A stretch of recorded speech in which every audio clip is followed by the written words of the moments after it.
Bwana Yesu asifiwe. Mimi naitwa Mchungaji Wilson Mwangomo wa TAG City Center.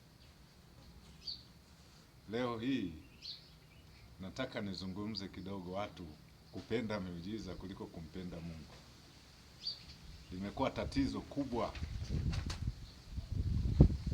Watu wa Mungu wanapenda sana kubarikiwa, wanapenda sana kuwa watu ambao wana afya njema, wanapenda sana kuwa na mambo mazuri, yote mazuri, kitu ambacho ni kizuri na ndio mpango wa Mungu.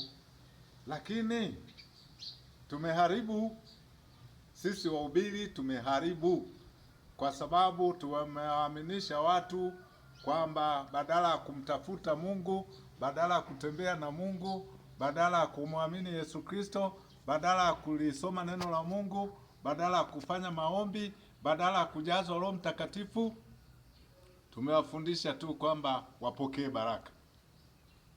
Wapokee baraka. Wapokee baraka kutoka wapi? Atapokeaje baraka mtu ambaye yuko kinyume na Mungu?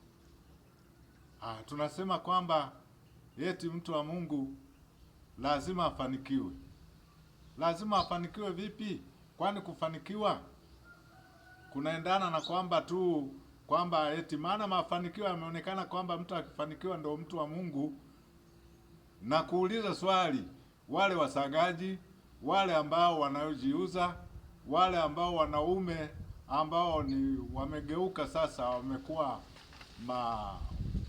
wanatembea kinyume na wanaolewa, wao naweza si wana hela wale? Sasa kama utajiri ndo mafanikio, ndo kumjua Mungu, ndo kutembea na Mungu, mbona hata waganga na wachawi wote wana hela? Sikiliza mtumishi wa Mungu, tusiwananganye watu. Tuwaeleze watu ukweli kwamba jambo la kwanza ili mtu afanikiwe lazima awe na Mungu, lazima awe na uhusiano na Mungu, lazima aokoke kwanza. Kwa sababu hebu tuone katika andiko moja ambalo linapatikana katika kitabu cha Wafalme wa Pili sura ya 18, tuanzie mstari wa kwanza. Anasema kwamba, nasoma Wafalme wa Pili sura ya 18, anzia sana tutasimama kwenye mstari wa 4, lakini tuanzie mstari wa kwanza. Anasema, ikawa katika mwaka wa 3 wa Hoshea mwana wa Ela mfalme wa Israeli, Hezekia mwana wa Ahazi mfalme wa Yuda alianza kutawala.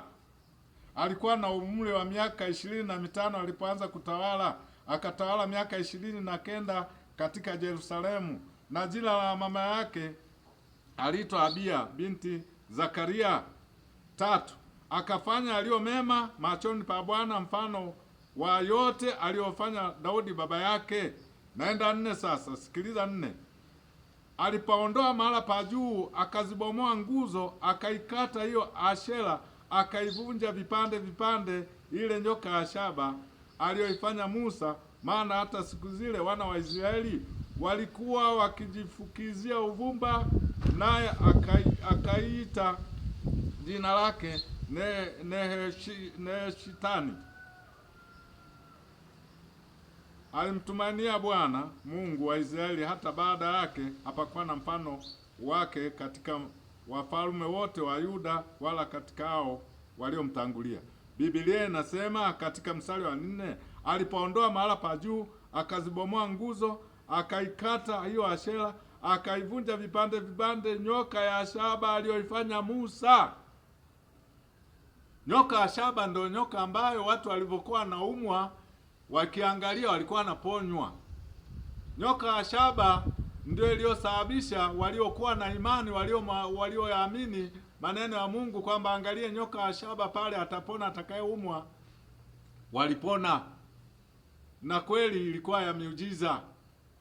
Lakini ilipofika wakati wa mfalme huyo Hezekia, huyu akiwa na miaka michache tu 25, alivyoona watu wa Mungu badala ya kumwamini Mungu, badala ya kumheshimu Mungu, badala ya kumwomba Mungu, badala ya kumtumainia Mungu, badala ya kuwa na Mungu saa zote, walikuwa wanaanza kuiabudu tena ile sanamu ya nyoka wa shaba. Kama mtu wa Mungu akakasirika, akasema iwezekani, akaivunja vunja kusudi watu wamwamini nani? Wamwamini Mungu. Lakini watu wa Mungu sasa hivi wamegeuza tena, badala ya kumwamini Yesu Kristo, maana yeye ndio njia, kweli na uzima, maana yeye jina lake linapita majina yote, ambalo kila jina linatakiwa likiri na linakiri. Shetani anaogopa, anamwogopa